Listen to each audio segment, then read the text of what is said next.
సకల దేవతా స్వరూపుడు శ్రీ షిరిడి సాయినాథ్ మహారాజ్ గారి పాదారవిందాలకు శిరస్సు వంచి నమస్కరించుకుంటూ ఆనంతరావు పాటంకర్కి సాయినాథుడు ఇలా చెప్పడం ప్రారంభిస్తాడు. ఒకనాకొడొక వర్తకుడు ఇక్కడికి వస్తాడు. అతని ముందు ఒక ఆడగుర్రము లద్దె వేస్తుంది. 9 ఉండలుగా పడుతుంది. జిజ్ఞాసపరుడైనటువంటి ఆ వర్తకుడు పంచకొంగు చాచి 9 ఉండలను అందులో పెట్టుకుంటాడు. ఇట్లు అతడు మనస్సును కేంద్రీకరించగలిగాడు. ఈ మాటలకు అర్థమేదో పాటంకర్కు అర్థం కాలేదు. అందుచే అతడు గణేష దామోదర్ ఉరఫ్ దాదా కేల్కర్ను ఇలా అడుగుతారు. ఆ మాటలకు బాబా ఉద్దేశమేమి? కేల్కరు ఇటు జవాబిచ్చను. నాకు కూడా బాబా చెప్పినదంటూ తెలియదు, కానీ వారి ప్రేరణ ప్రకారం నాకు తోచింది నేను చెప్తాను.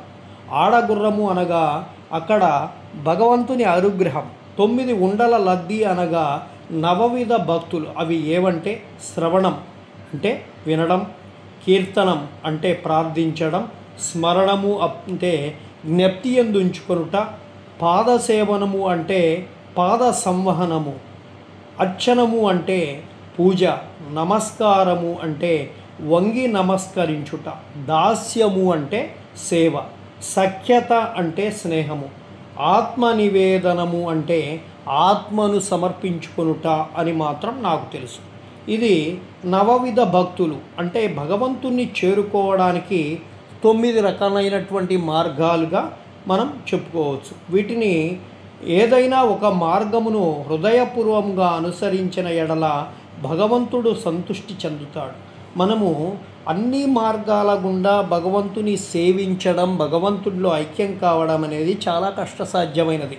కానీ మనం మన నిత్య జీవితంలో ఈ 9 రకాలైనటువంటి నవవిధ భక్తులలో ఏదో ఒక్కటైనా మనం ఎంచుకొని జీవితాంతం దాని ద్వారా మనం కృషి చేస్తే భగవంతుడిని చేరుకోవచ్చు అనేది నిశ్చయ కృత్యంగా చెప్పుకోవచ్చు. భక్తులు గృహమందు ప్రత్యక్షమగును. భక్తి లేని సాధనములన్నీ అనగా జపము కానీ, తపము కానీ, యోగము కానీ, ఆధ్యాత్మిక గ్రంథాల పారాయణం కానీ, వానిలోని సంగతులను ఇతరులకు బోధించుట మొదలైనవి నిష్ప్రయోజనములు. భక్తియే లేనిచో వేదములలోని జ్ఞానము, జ్ఞాని అను గొప్ప ప్రఖ్యాతి, నామమాత్రమునకే చేయు భజన ఇవన్నీ వ్యర్థాలు. అంటే ఇక్కడ మనము తెలుసుకోవాల్సినటువంటి అంశం భక్తి మాత్రమే ప్రధానమైనది. భక్తితోటి మనము ఎలాంటి చిన్న సేవ చేసినా, నామస్మరణ చేసినా అది భగవంతుడు హర్షిస్తాడనేటువంటి విషయం తెలుసుకోవచ్చు. కావలసినది ప్రేమాస్పదమైనటువంటి భక్తి మాత్రమే.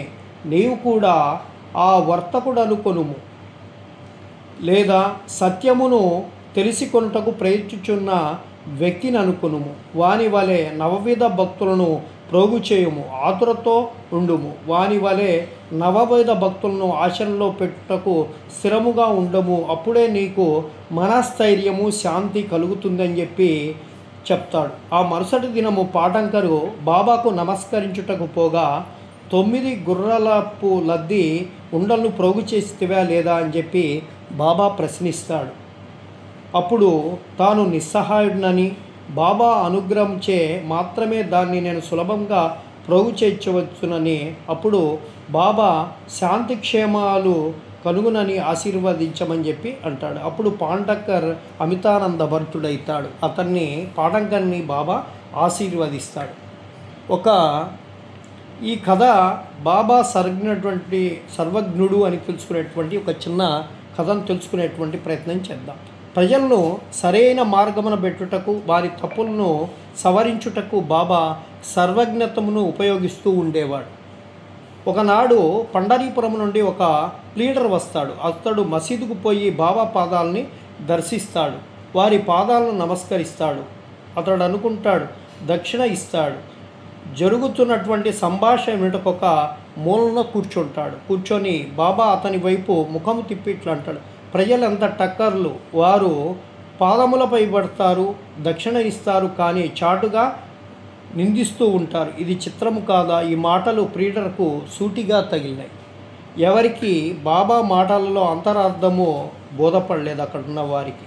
ప్లీడర్ మాత్రం గ్రహిస్తాడు, కానీ అక్కడ ఏమీ మాట్లాడలేదు. వాడాకు పోయిన పిమ్మట ప్లీడర్ కాకాసాహెబ్ దీక్షిత్తో ఇలా అంటారు: బాబా చెప్పిందంతూ యథార్థమే. ఈ బాణము నాపై ప్రయోగించారు. ఇది నా గూర్చియే. నేనెవరిని నిందించకూడదు, తృణీకరించరాదని చెప్పి బోధించుచున్నది.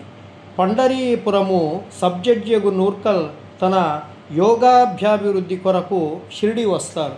అచ్చట మకాం వేస్తారు. ప్లీడర్ విశ్రాంతి గదిలో దీన్ని గూర్చి వివాదం జరిగింది. రోగములచే బాధపడుచున్నటువంటి సబ్జడ్జి ఔషధాలను సేవించగా షిరిడి పోయిన మాత్రాన బాగుపడునా అని మాట్లాడుకొని సబ్జడ్జి వ్యాఖ్య చేసిరి. సాయిబాబాను నిందించిరి. నేను కూడా అందులో కొంత భాగం వహించాను.